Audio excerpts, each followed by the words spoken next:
Shalom Bapak Ibu kekasih dalam Tuhan. Apa kabarnya Bapak Ibu kekasih sampai hari ini?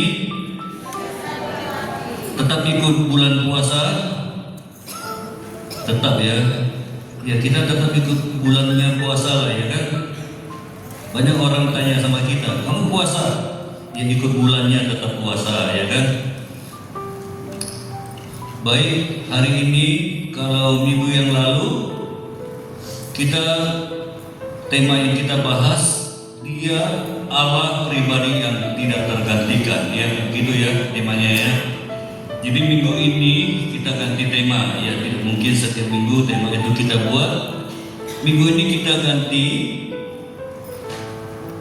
Allah mau hadir di setiap orang yang hidupnya berkenan kepadanya.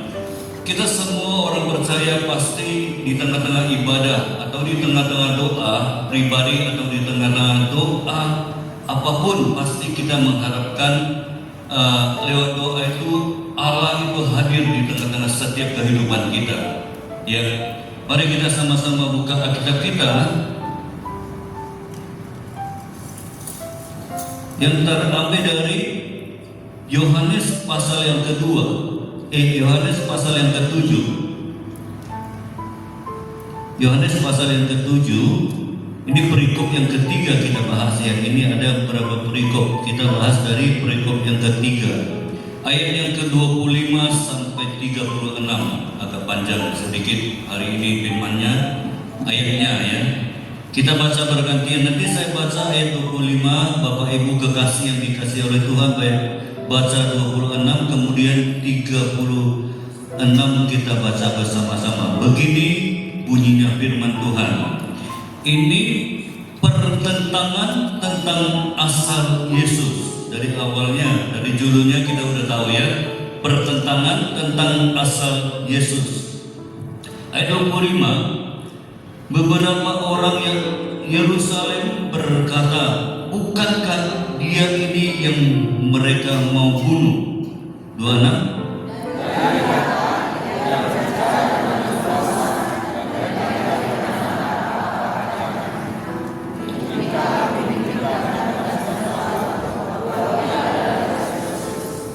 Tetapi tentang orang ini kita tahu dari mana asalnya, tetapi bila mana Kristus datang, tidak ada seorang pun yang tahu dari mana asalnya.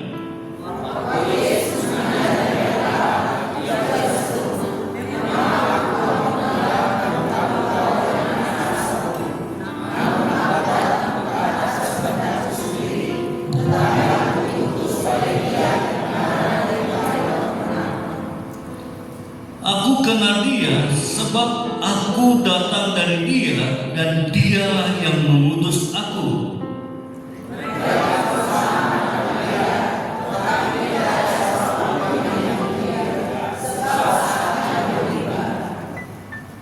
Tetapi di antara orang banyak itu ada banyak yang percaya kepadanya, dan mereka berkata, apabila Kristus datang, mungkinkah Ia akan mengadakan banyak mujizat daripada telah diadakan oleh Dia ini?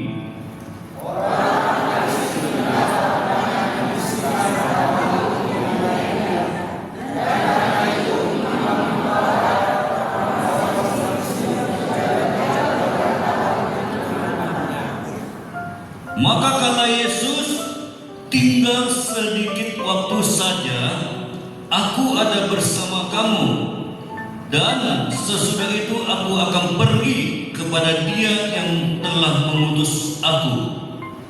Aku akan menjagaku, tetapi Dia akan bertemu dengan aku, sebab aku tidak dapat datang ke tempat di mana aku berada.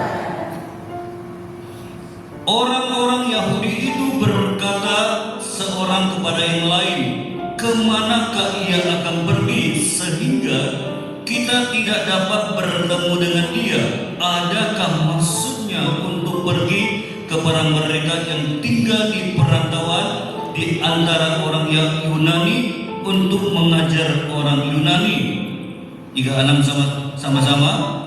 Apakah maksud perkataan yang diucapkan Kamu akan mencari aku, tetapi kamu tidak akan bertemu dengan aku, dan kamu tidak dapat datang ke tempat di mana aku berada. Ya, luar biasa firman Tuhan ini. Berikutnya di sini pertentangan tentang asal Yesus. Ini ada satu pertentangan tentang asalnya Yesus, ya. Kalau kita lihat di ayat yang ke-33 berkata begini, maka kata Yesus, tinggal sedikit waktu saja, aku ada bersama kamu. Berarti tidak lama, ya. Dan sesudah itu aku akan pergi kepada Dia yang telah mengutus aku. Dia akan pergi kepada Dia yang mengutusnya. Kepada siapa? Kepada Bapa di surga. Ayat 34, kamu akan mencari aku, tetapi tidak akan bertemu dengan aku, sebab kamu tidak dapat datang ke tempat di mana aku berada. 35, Orang-orang Yahudi itu berkata seorang kepada yang lain, kemanakah ia akan pergi sehingga kita tidak dapat bertemu dengan dia? Adakah maksudnya untuk pergi kepada mereka yang tinggal di perantauan di antara orang Yunani untuk mengajar orang Yunani? Nah, di sini inilah yang dimaksud dengan pertentangan asal Yesus. Orang-orang Yahudi, Yunani yang di sini memperkarakan tentang kemana dia pergi, sehingga kita tidak dapat mengetahui di mana dia, dan kita tidak bisa bertemu dengan dia lagi. Ini yang diperkarakan oleh orang-orang ini, ya, orang-orang Yahudi ini. Tapi sekarang yang mau kita bahas bersama-sama bukan itu yang mau kita perkarakan. Sekarang yang mau kita bahas bersama-sama, kepada siapakah Allah hadir berkenan. Amin. Kita bukan memperkarakan, oh dia pergi kemana dan kemana kita cari dia. Itu yang diperkarakan oleh orang-orang Yahudi.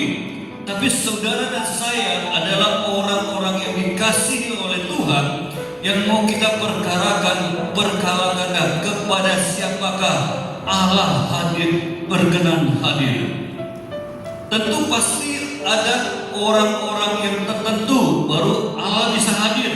Jadi oleh sebab itu tema kita hari ini, Allah mau hadir di setiap orang yang hidup berkenan kepada Dia.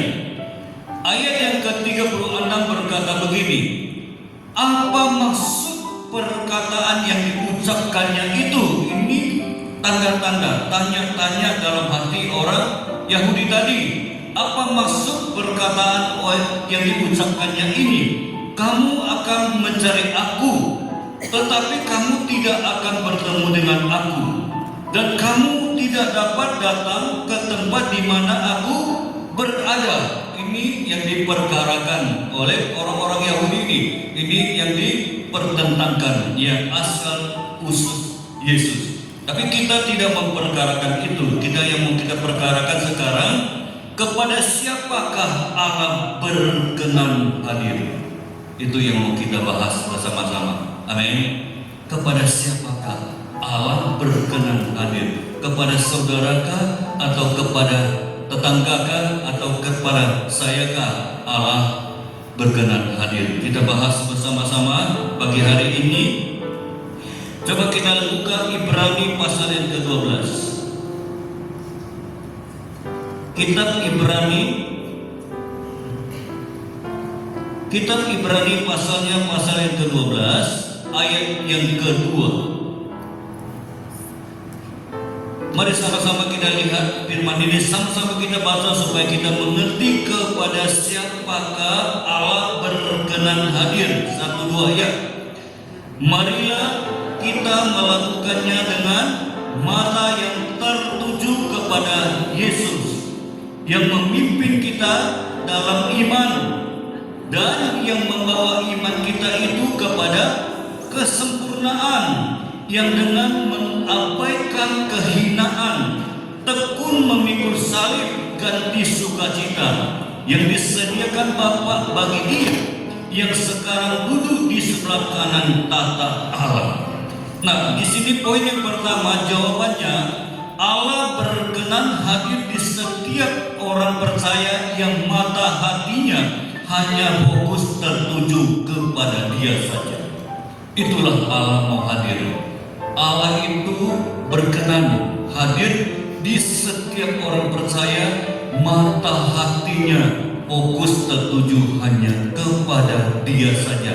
Orang seperti itulah Allah selalu hadir. Contohnya seperti Raja Daud melawan Goliat. Kalau kita secara kasat mata kita melihat, apalah dayanya Daud ini, dia bisa lawan Goliat. Tapi standarnya bukan di situ. Standarnya masalah fokus enggak Goliat ini kepada Tuhan, atau Daud ini lebih fokus mata hatinya kepada Tuhan. Kalau kita lihat standar dunia, Goliat itu sebesar gajah, betul nggak? Tapi Daud itu kecil seperti semut. Coba kita bayangkan, di situ semut datang, situ gajah. Mungkin si gajah ini melihat semut ini, apalah yang saya lawan dia? Ujung kuku pun sudah mati dia, betul? Tapi standar penglihatan bukan seperti itu. Standar pembawaan itu, Daud ini walaupun kecil, walaupun tidak pandai perang, tapi dia hidupnya, dia fokus mata hatinya hanya kepada Tuhan. Itu yang membawa kemenangan bagi Daud. Nah, begitu juga Bapak Ibu kekasih dalam Tuhan. Kalau kita sebagai orang percaya yang ingin Allah senantiasa selalu hadir dalam hidup kita, marilah selalulah fokuskan mata hati kita hanya kepada Tuhan saja. Seperti apa lagi yang fokus kepada Tuhan? Maria dan Marta. Ada kisahnya kan, selalu sudah kita bahas. Ya, itu sudah sering kita bahas di umum ya, Maria dan Marta. Ya, kita coba kita lihat Yohanes pasal yang ke-11. Kita ke Yohanes pasal yang ke-11 ayat 17. Nah, di sini dikatakan, maka ketika Yesus tiba, didapatinya Lazarus telah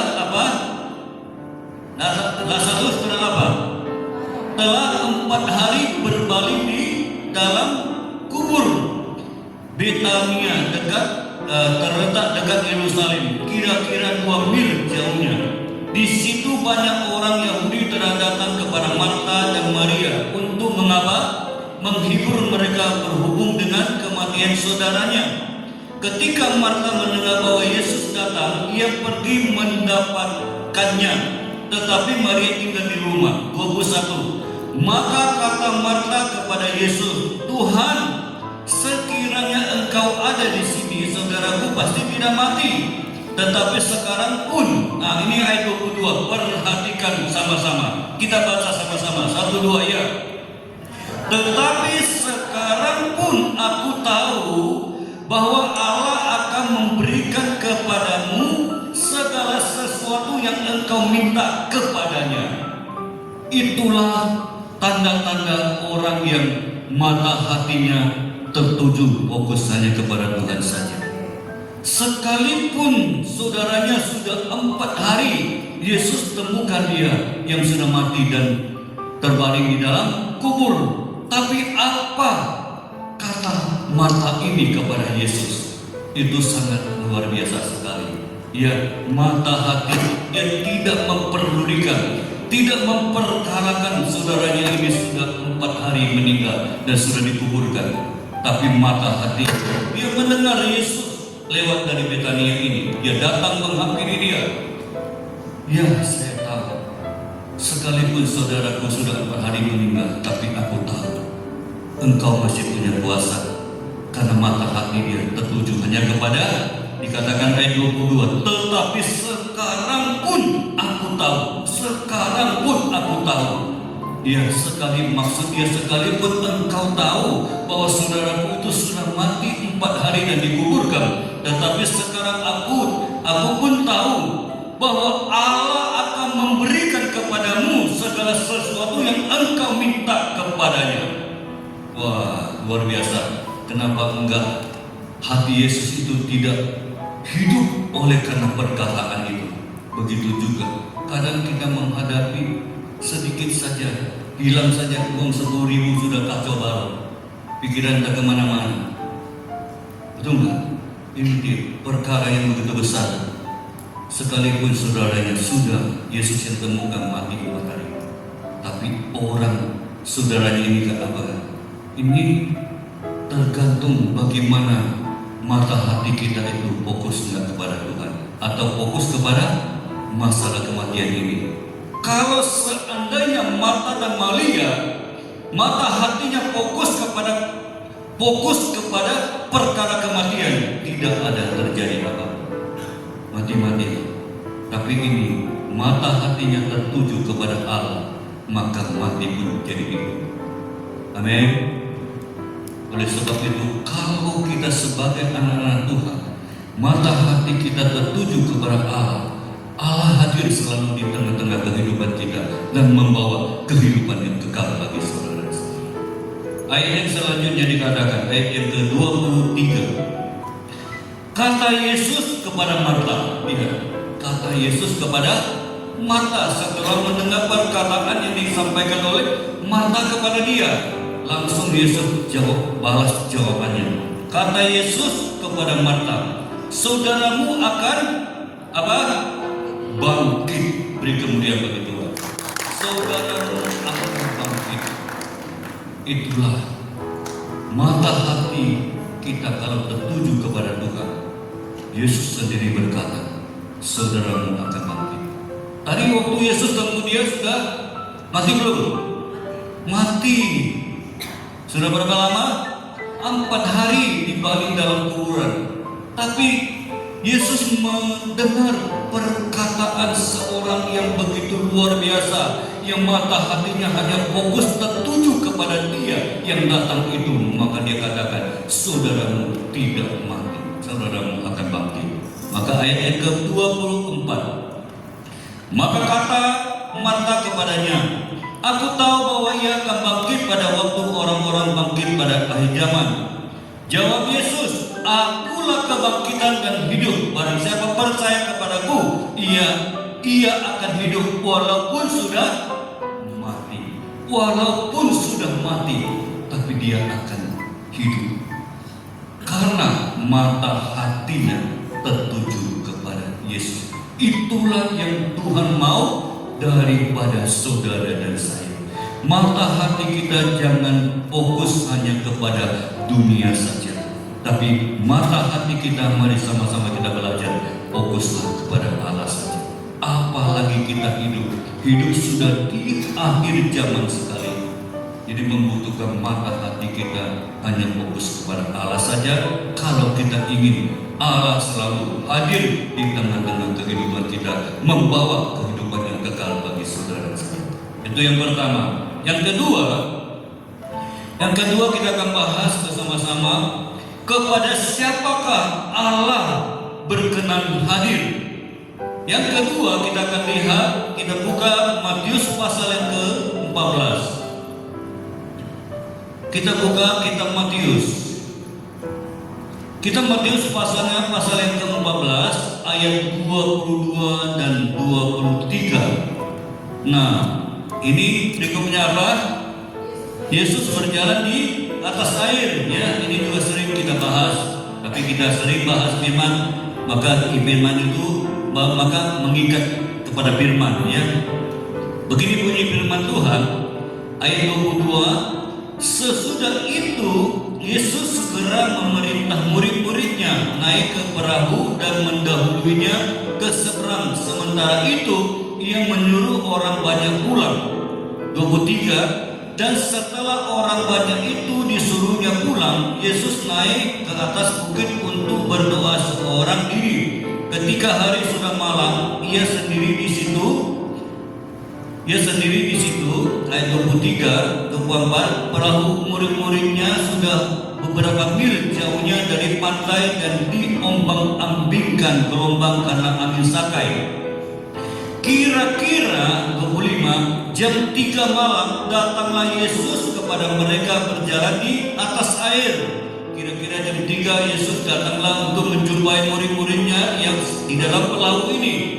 Ketika murid-muridnya melihat dia berjalan di atas air, mereka terkejut dan berseru. Apa seruan murid-muridnya ini? Itu hantu, lalu berteriak-teriak karena takut. Ya. Tetapi segera Yesus berkata kepada mereka, tenanglah, aku ini, jangan takut. Lalu Petrus berseru dan menjawab dia, Tuhan, apabila engkau suruh itu, suruhlah aku datang kepadamu berjalan di atas air. Jadi Petrus berkata kepada Yesus yang datang kepada mereka melalui atas air. Lalu Petrus bilang, Yesus, kalau engkau itu berjalan di atas air itu, suruhlah aku datang, katanya kan? Suruhlah aku datang. Apa kata Yesus? Kata Yesus bilang apa? Ayat 29. Datanglah, maka Petrus turun dari perahu dan berjalan di atas air mendapatkan Yesus. Ayat 30. Tetapi ketika dirasanya tiupan angin, takutlah ia dan mulailah tenggelam lalu berteriak, Tuhan, tolong aku. Nah, di sini di ayat poin yang kedua, Allah mau hadir di tengah-tengah orang yang percaya, yang tidak mencurigai Allah, tetapi orang-orang yang tidak melakukan dia. Contoh seperti Abraham. Allah mau hadir di tengah-tengah orang yang tidak mencurigai Allah dan tidak meragukan Allah. Itu Allah selalu mau hadir. Tapi orang percaya yang selalu mencurigai Allah, yang meragukan Allah, tidak mungkin Allah hadir. Seperti orang ini, Petrus sendiri berkata kepada dia, mereka melihat, mereka baru bersama-sama dengan dia. Setelah waktu sudah malam, dia katakan kepada murid-muridnya, kalian berangkatlah ke seberang itu, tolaklah perahu ini dan pergilah. Setelah mereka berjalan tidak jauh, beberapa mil, mereka dihantam ombak, dihantam badai. Ya, terkejutlah mereka. Lalu Yesus tidak melihat mereka sedang diombang-ambingkan oleh gelombang yang besar. Datanglah dia menghampiri murid-muridnya yang di atas perahu ini. Tetapi sebelum dia sampai, mereka melihat ada orang jalan di atas air. Pertama mereka tidak mengakui bahwa itu Yesus yang tadi bersama-sama dengan mereka. Bahkan mereka katakan itu hantu. Mereka berteriak oleh karena takut. Maka Yesus cepat-cepat menjawab, tenanglah, ini aku yang tadi bersama-sama dengan kamu. Barulah mereka tenang. Dan kata Petrus, wah, bulan puasa lagi Petrus ini ya, memang luar biasa ya. Kalau kita lihat baca kisah-kisah murid Yesus ini sangat luar biasa. Setelah mendengar itu, Petrus bilang lagi tantang dia pada Yesus ya, jikalau engkau Yesus, suruhlah aku datang kepadamu. Sebelum Yesus sampai di perahu, Petrus berkata, apa kata Yesus? Datanglah. Kalau engkau mau datang. Turun dia. Tapi setelah dirasanya tiupan angin saja, dia sudah merasa terkejut dan tenggelam. Seperti itu, orang seperti itu, Allah tidak akan hadir. Tapi Allah mau selalu hadir di tengah-tengah orang yang tidak mencurigai Allah dan tidak meragukan Allah. Seperti Abraham. Kita lihat ya, kisah Abraham. Yang pertama kita melihat kisah Abraham yang dipanggil oleh Allah. Ya, ini luar biasa sekali. Kita lihat Kejadian pasal yang ke-12. Kejadian pasal yang ke-12 ayat pertama. Di sini perikopnya Abraham dipanggil Allah. Berfirmanlah Tuhan kepada Abraham, pergilah dari negerimu dan dari sanak saudaramu dan dari sanak saudaramu. Ini panggilan Tuhan kepada Abraham, pergilah dari negerimu dan jauh dari saudaramu, ya, dari sanak saudaramu dan dari rumah bapamu ini ke negeri yang akan kutunjukkan kepadamu. Poin yang pertama sampai di sini, Allah sudah menunjukkan kepada Abraham belum suatu negeri yang akan dia tunjukkan. Belum. Cuma Allah sudah sampaikan kepada dia, pergilah dari negerimu dan dari sanak saudaramu dan dari rumah bapakmu. Saya akan tunjukkan suatu negeri untuk kamu diami. Tapi negeri ini negeri mana? Belum Allah katakan. Lalu ayat yang kedua, aku akan membuat engkau menjadi bangsa yang besar dan memberkati engkau serta membuat namamu masyhur dan engkau akan menjadi berkat. Ayat yang ketiga, aku akan memberkati orang-orang yang memberkati engkau dan mengutuk orang-orang yang mengutuk engkau. Dan olehmu semua kaum di muka bumi akan mendapat berkat, termasuk saudara dan saya hari ini. Katakan amin. Oleh Abraham, oleh ketaatan Abraham, oleh karena tidak kecurigaan dan tidak pernah melakukan Tuhan, saudara dan saya, maka sampai hari ini saudara saya mendapat berkat oleh karena berkat Abraham. Maka kita selalu Opung Surya dulu selalu jumpa kita, dia salami gitu. Wah, engkau sungguh luar biasa karena engkau anak Abraham. Amin. Haleluya. Jadi oleh sebab itu jangan coba-coba mengutuki anak Abraham. Tuhan katakan ayat yang ketiga, aku akan memberkati orang-orang yang memberkati engkau. Selalu katakan, berkatilah anak-anak Abraham.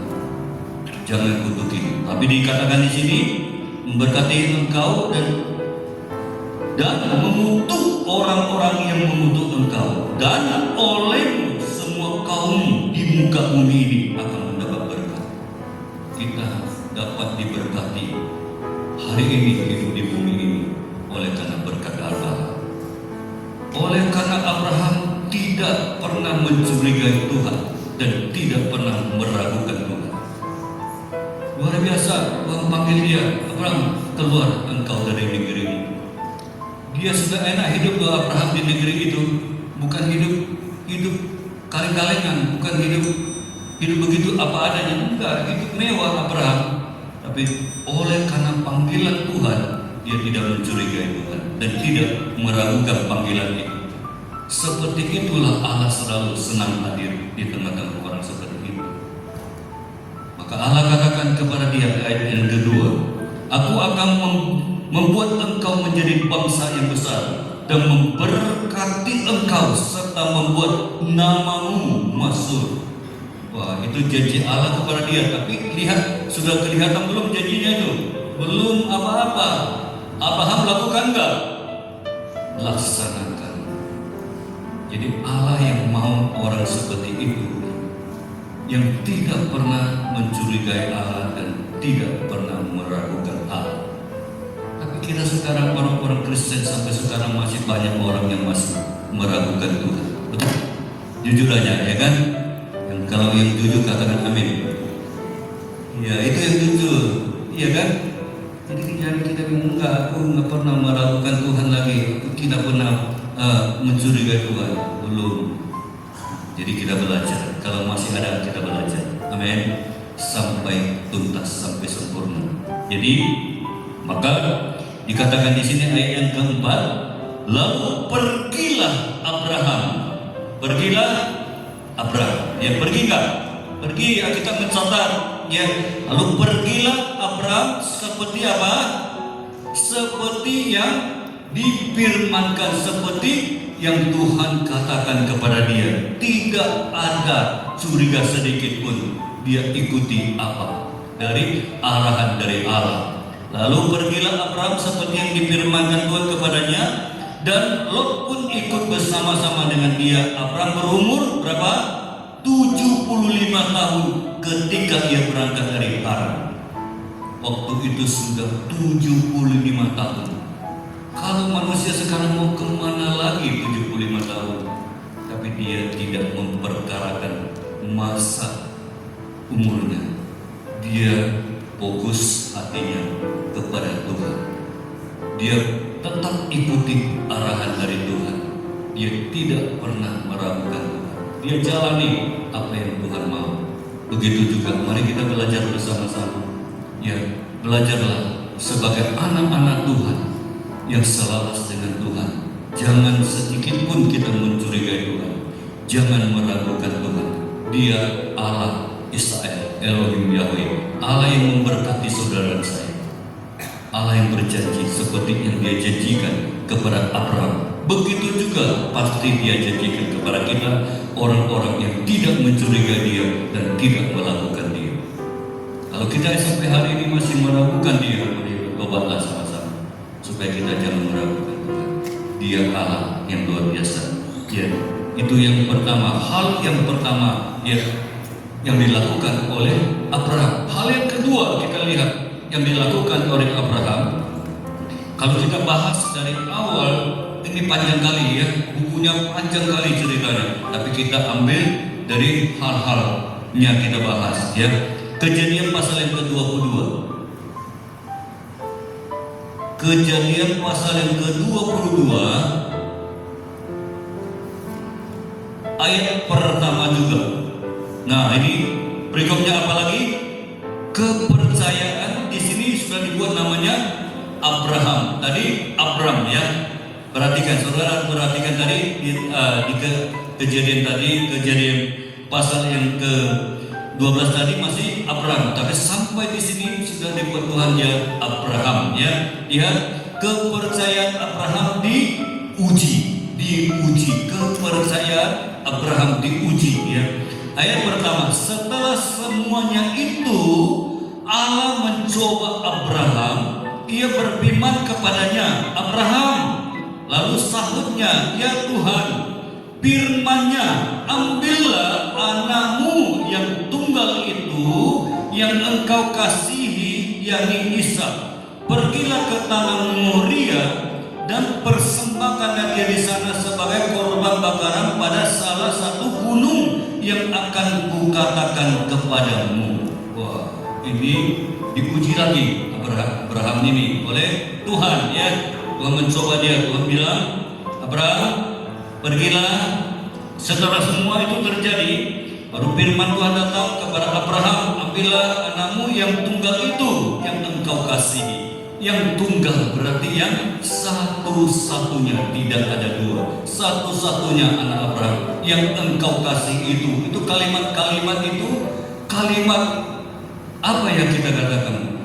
Anak yang tunggal itu yang engkau kasihi. Wah, kalimat yang menyayangi ya, kalimat yang engkau sayangi anak itu. Kata Tuhan kepada dia ya, yakni Ishak, pergilah ke tanah Moria dan persembahkanlah dia di sana sebagai korban bakaran pada salah satu gunung yang akan kukatakan kepadamu. Apa yang Abraham lakukan?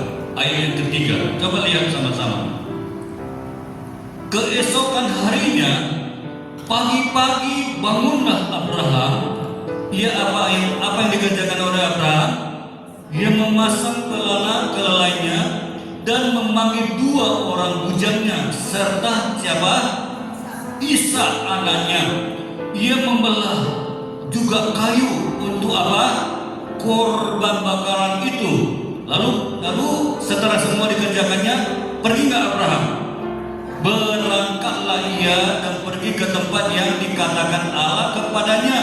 Pergilah ia. Setelah semua persiapan sudah kemas-kemas semua, pergilah ia berangkat bersama dengan kedua bujang dan anaknya Ishak itu. Lalu ayat keempat, ketika pada hari ketiga Abraham melayangkan pandangannya, kelihatanlah kepadanya tempat itu dari jauh.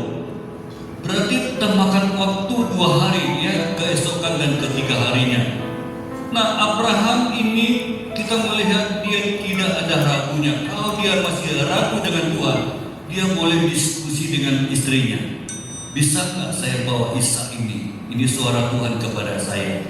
Boleh nggak saya bawa Ishak ini ke suatu gunung Moria itu? Pasti istrinya tanya, buat apa kamu bawa dia ke situ? Bawa kayu api lagi untuk dipersembahkan, ya. Tapi Abraham, bukti nyata Abraham tidak pernah mencurigai Allah dan tidak pernah meragukan Allah. Maka tanpa kompromi dia tetap pegang suara Allah yang datang memanggil dia. Begitu luar biasa Abraham ini. Kenapa tidak dikatakan olehmu seluruh kamu di muka bumi mendapat berkat? Memang saya akui, sangat akui itu. Oleh karena berkat Abraham lah kita diberkati. Jadi ayat yang kelima, kata Abraham kepada dia, kepada kedua bujangnya itu, tinggallah kamu di sini dengan kedelai ini. Aku beserta anak ini akan pergi ke sana. Kami akan sembahyang. Ya, dia katakan kepada bujangnya ini, kami akan sembahyang sama si Ishak. Sesudah itu kami kembali kepadamu. Sesudah nanti sembahyang, kami akan datang kepada kamu di tempat ini. Ayat yang ke-6. Lalu Abraham mengambil kayu untuk korban bakaran itu dan memikulkannya ke atas bahu Ishak. Kayu api tadi yang dipersiapkan dari rumah, diangkatnya di atas bahu Ishak, dipikulkannya. Ya, anaknya sedang di tangannya, dibawanya apa? Di tangan Abraham dibawa apa? Api dan pisau. Demikian keduanya berjalan bersama-sama. Berjalanlah mereka bersama-sama menuju ke Gunung Moria ini. Lalu berkatalah Ishak kepada Abraham, ayah, bapa. Sahut Abraham, ya anakku, bertanyalah ia. Di sini sudah ada api dan kayu, tetapi di manakah anak domba untuk korban bakaran itu? Wah, pintar juga Ishak ini ya. Dia bertanya kepada bapak, kita sudah lama, sudah jauh perjalanan kita, sudah ada kayu dan sudah ada semua pisau kayu semua sudah lengkap, tapi belum ada kelihatan domba yang mau dikorbankan itu.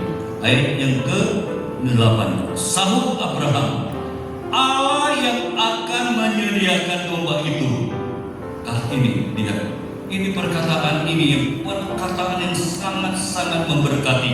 Dia katakan kepada anaknya, sahut Abraham, Allah yang akan menyediakan anak domba untuk korban bakaran baginya. Allahku, anakku. Demikian keduanya berjalan bersama-sama sampailah mereka di tempat yang dikatakan Allah kepadanya. Lalu Abraham mendirikan mezbah itu. Di situ disusunnya kayu, diikatnya Ishak anaknya itu, dan diletakkannya di mezbah itu di atas kayu api. Sesudah itu Abraham mengulurkan tangannya.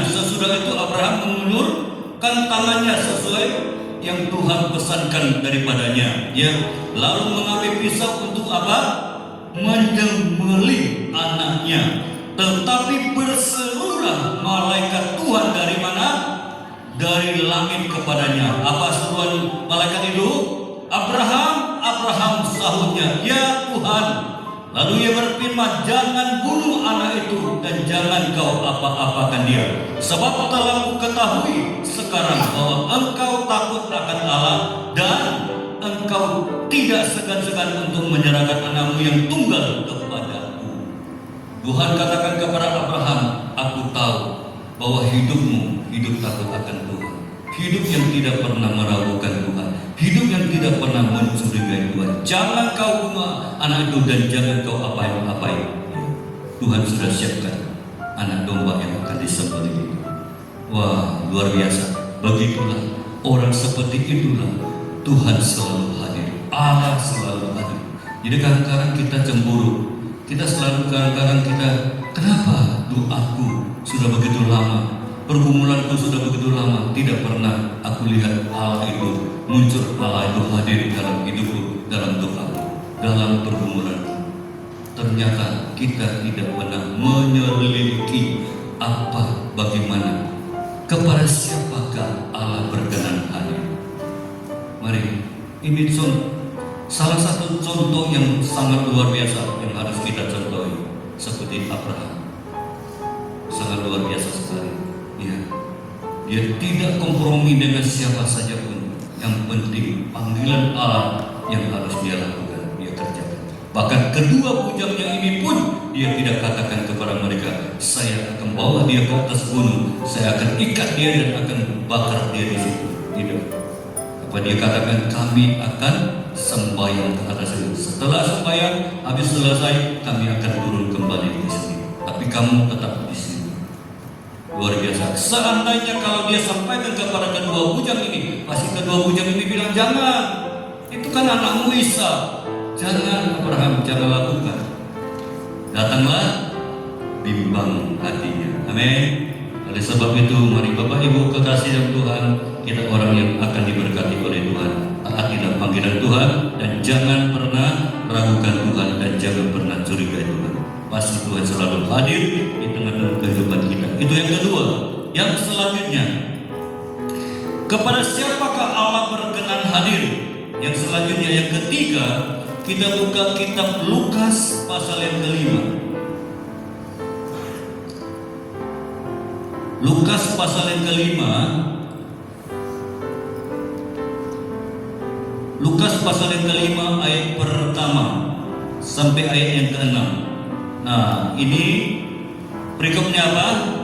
Penjara ikan menjadi penjara manusia. Ya, tolong satu orang bacakan supaya jangan ngantuk ya. Suaranya jangan kuat.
Nah, di sini ayat poin yang ketiga, Allah mau hadir di setiap orang percaya yang selalu mendengarkan perkataan Allah serta mau melakukannya. Allah mau hadir di setiap orang percaya yang selalu mendengarkan pesan Allah, suruhan Allah dan serta mau melakukannya. Kalau kita lihat di sini, ya, ayat yang keempat, setelah selesai berbicara, ia berkata kepada Simon, Allah berkata kepada Simon, bertolaklah ke tempat yang lalang dan tebarkanlah jalamu untuk menangkap ikan. Apa jawab Simon? Simon menjawab, Guru, telah sepanjang malam kami bekerja keras dan kami tidak menangkap apa-apa. Kami telah bekerja keras sepanjang malam. Ini Simon ini pakar nelayan, ya, dia yang tahu siang yang banyak ikan atau malam yang banyak ikan, kan gitu, ya, karena dia pakar pelaut. Dia katakan Tuhan Yesus, sudah sepanjang malam kami tebarkan jala ini, sudah lelah, tapi tidak mendapatkan apa-apa. Ya, dia katakan, Simon menjawab, Guru, telah sepanjang malam kami bekerja keras dan kami tidak menangkap apa-apa. Tetapi sama-sama kita baca. Tetapi karena Engkau yang menyuruh, aku akan menebarkan jala itu. Tetapi oleh karena Engkau yang suruh, aku dengarkanlah suruhanmu dan saya kerjakanlah. Setelah dikerjakan oleh Simon, apa kejadiannya? Dan setelah mereka melakukannya, melakukan apa? Tolak ke agak tengah dan tebarkan jalan kembali. Mereka menangkap sejumlah besar ikan sehingga jalan mereka mulai koyak. Luar biasa, berkelimpahan terjadi Allah hadir di tengah-tengah orang yang selalu bersedia mendengarkan suruhan Allah dan serta mau melakukan apa yang Allah katakan. Yang selalu jadi masalah kita yang tidak pernah mau mendengarkan suara Tuhan, tidak pernah mau melakukan apa yang Allah katakan. Itu yang selalu jadi masalah, bukan masalah apa. Ya, masalah itu selalu terjadi. Tidak mau mendengarkan Tuhan dan tidak mau melakukannya apa yang Tuhan katakan kepada kita. Tapi suara hati seorang manusia tidak yang kita lakukan selalu. Itu yang selalu membuat manusia atau orang percaya gagal. Coba lihat Simon ini, akarnya pelaut ini. Mereka sudah menebarkan jala itu sepanjang malam, sudah kerja keras, artinya mati-matian, tapi apapun tidak ada dapat mereka. Lalu Tuhan melihat mereka, Tuhan datang ke pantai itu melihat kedua pelaut sedang membasuh jalannya, ya, mencuci jaringnya kalau kami bilang ya, yang pulang dari laut mencuci jaringnya itu mau dinaikkan. Jadi Tuhan bilang, Tuhan melihat tidak ada dapat apa-apa. Timbullah belas kasihan Tuhan kepada nelayan-nelayan yang di pantai ini. Maka Tuhan katakan, Tuhan pakai perahu mereka itu berfirman, berbicara di atas perahu. Setelah itu Tuhan katakan kepada mereka, ya tolaklah perahu ini agak ke dalam sedikit saja dan tebarkan. Itu siang hari. Sedangkan Simon katakan, kami malam saja, sepanjang malam saja tidak akan dapat apa-apa. Apalagi siang hari mau cari apa? Enggak ada ikan di siang. Itu menurut pakarnya pelaut ini, Simon ini. Tapi oleh karena Engkau yang suruh, kami mendengar dan mau melakukannya, maka terjadilah kelimpahan sampai meluap-luap hasilnya. Amin. Saudara dan saya sebagai anak-anak Tuhan sampai hari ini, berapa puluh tahun kita menjadi anak Tuhan, mengikut Tuhan, belum pernah mengalami kelimpahan. Lakukanlah, dengarlah suara Tuhan, lakukanlah. Sekarang kita dengarkan tapi tidak mau lakukan, betul kan? Kita buka-buka saja, jangan takut-takut, jangan sembunyi-sembunyi, ya kan? Kadang kita selalu mendengar tapi tidak mau melakukan. Amin. Jadi kita mau mendengar Tuhan berbicara, serta lakukanlah sehingga hidup kita hidup yang diberkati dan hidup berkelimpahan di dalam Tuhan. Seperti mereka ini bukan orang bodoh, pakar laut Simon ini kalau kita baca kisahnya. Tapi oleh karena Engkau yang suruh, selalulah itu ada pada perkataan kita. Tuhan mungkin secara manusia kami pikir begini, tapi oleh karena Engkau Tuhan kami ikutilah Engkau, pastilah terjadi kelimpahan. Amin. Yang terakhir, semangat dulu yang terakhir. Biasa orang kalau yang poin yang terakhir pasti agak semangat, ya kan? Ngantuknya langsung hilang. Oke? Yang terakhir, poin yang keempat.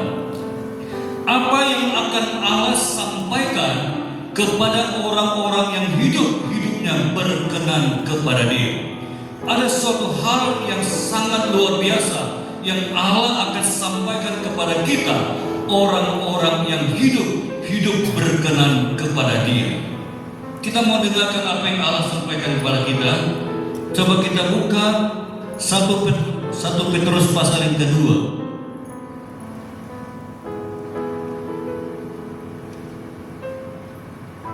1 Petrus pasal yang kedua, ayat yang ke-9. Baca sama-sama. 1, 2, ya.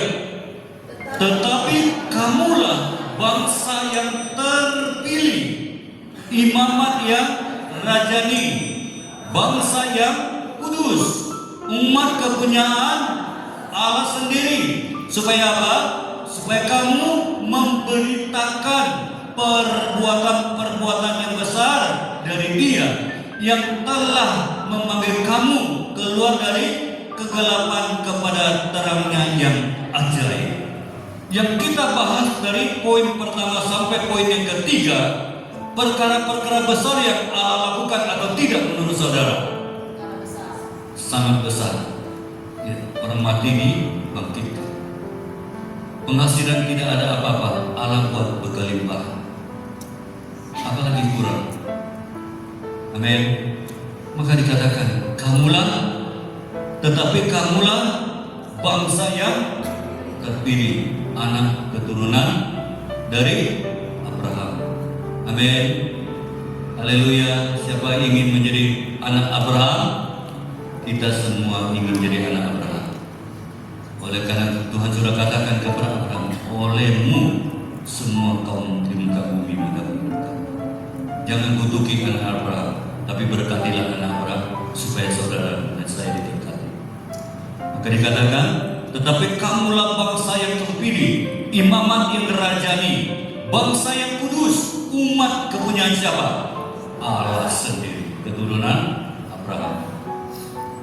Luar biasa. Jadi kepunyaan Allah sendiri, supaya kamu juga memberitakan perbuatan-perbuatan yang besar dari Dia, supaya kita juga menyampaikan, memberitakan perbuatan-perbuatan Allah yang besar kepada seluruh bumi ini. Ya, dikatakan kepada Dia, perbuatan-perbuatan yang besar dari Dia yang telah memanggil kamu keluar dari kegelapan kepada terangnya yang ajaib. Inilah yang dimaksud dengan Allah selalu hadir di tengah-tengah orang yang hidup berkenan kepada Dia. Amin. Untuk firman Tuhan sesuai janji kita, ini yang terakhir adalah lahirlah. Mari kita tundukkan hati dan kepada Tuhan. Kita berdoa. Saya undang musik maju ke depan. Kita akan masuk dalam perjamuan kudus. Bapa, kami bersyukur, berterima kasih kehadiran-Mu di tengah-tengah kami, orang yang berkenan kepadamu. Maka Engkau memberitakan perbuatan-perbuatan yang ajaib, yang besar yang Engkau lakukan di tengah-tengah orang yang matanya tertuju fokus hanya kepada Engkau saja, Bapa yang baik.